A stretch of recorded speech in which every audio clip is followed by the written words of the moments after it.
Tout ce qui émet un champ électromagnétique possède une aura. Les êtres vivants, les êtres humains, les végétaux, les animaux, les minéraux, mais aussi les idées, les paroles, les musiques, les lieux, les dates, les événements, les pensées, les concepts, même une œuvre fixe, comme par exemple un tableau ou une statue, émet une aura. Pour le cerveau gauche qui est plutôt rationnel, qui séquence les informations pour pouvoir les traiter, l'aura, on peut l'apparenter à la fréquence électromagnétique.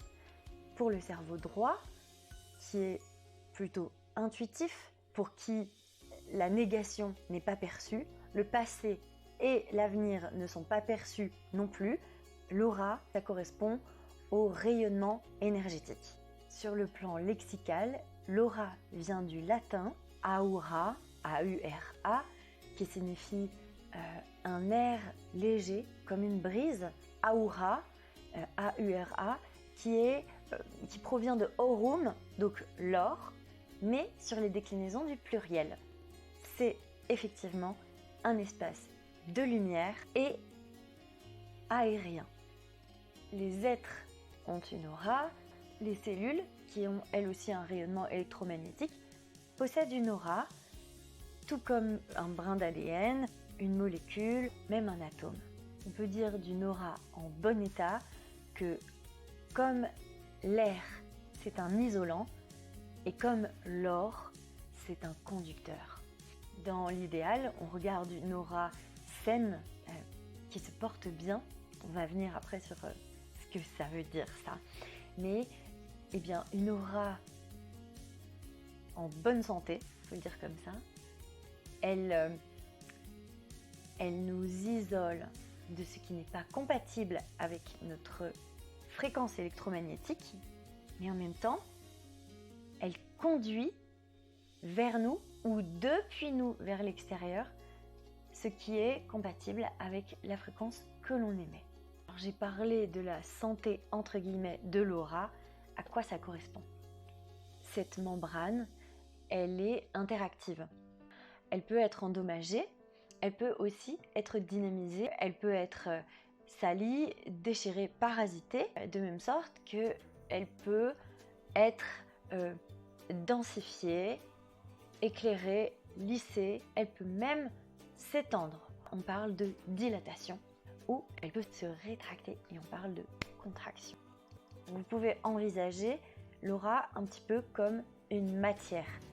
On se place dans une sphère minérale avec quand même cet aspect un peu fluide, un espèce de mouvement assez doux, interactif.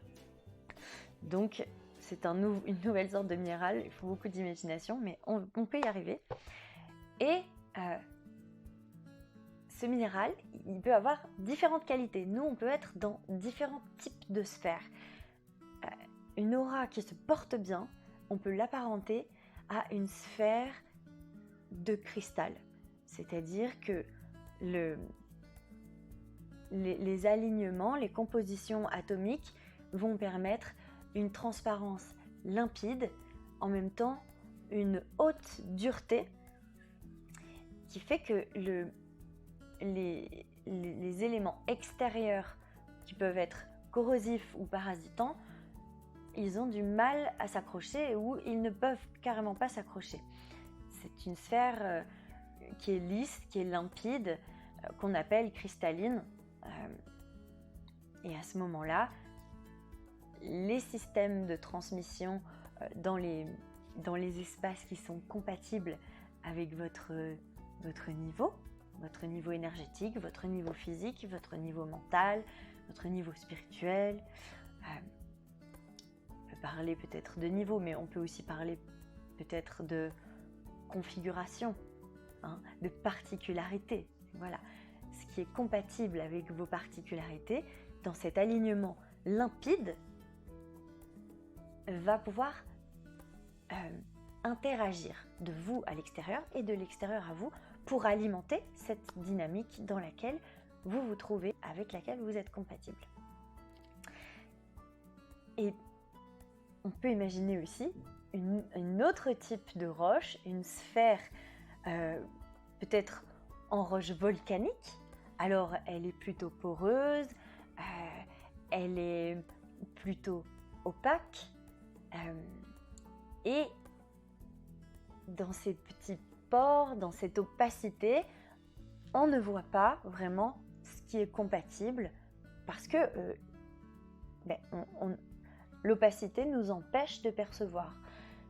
À ce moment-là, c'est comme si notre identité physique, notre identité mentale, notre identité énergétique, notre identité familiale, professionnelle, etc., spirituelle, elle est opacifiée par une aura qui n'est pas nette, qui n'est pas cristalline, donc ça ne peut pas, elle n'est pas définie, elle est opacifiée, et du coup les éléments extérieurs qui sont compatibles et ceux qui sont incompatibles avec, ils vont interférer.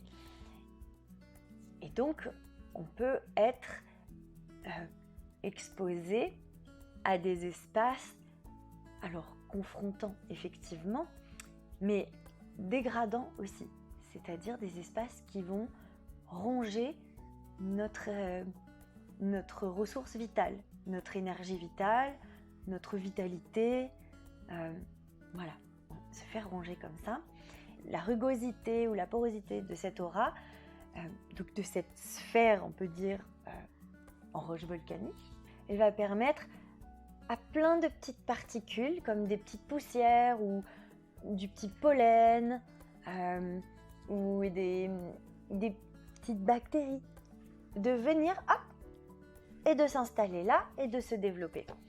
Et après, en fait, votre sphère de roche, elle peut être colonisée par des mousses, par des bactéries, par des petits insectes. Enfin, c'est une colonie, c'est une forme de parasitage. Et bien du coup, votre essence vitale, alors pareil, peu importe le plan, que ce soit le plan énergétique, le plan physique, le plan mental, le plan moral, le plan financier, il est sujet à du parasitage.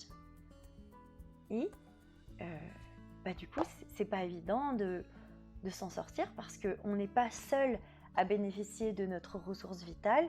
Il y a toute une colonie, voire tout plein de colonies qui s'alimentent de cette énergie vitale à nos dépens. Ce système aurique, il est régénérable. Nous n'avons pas qu'une seule aura. Chaque cellule n'a pas qu'une seule aura. Elle a différents plans. Elle a donc différentes auras. C'est vraiment un avantage parce que du coup, on a toujours un système aurique, une sphère qui peut nous aider à restaurer les autres. Je vous laisse méditer sur ce A de l'abécédaire vibratoire et je vous dis à demain pour le B.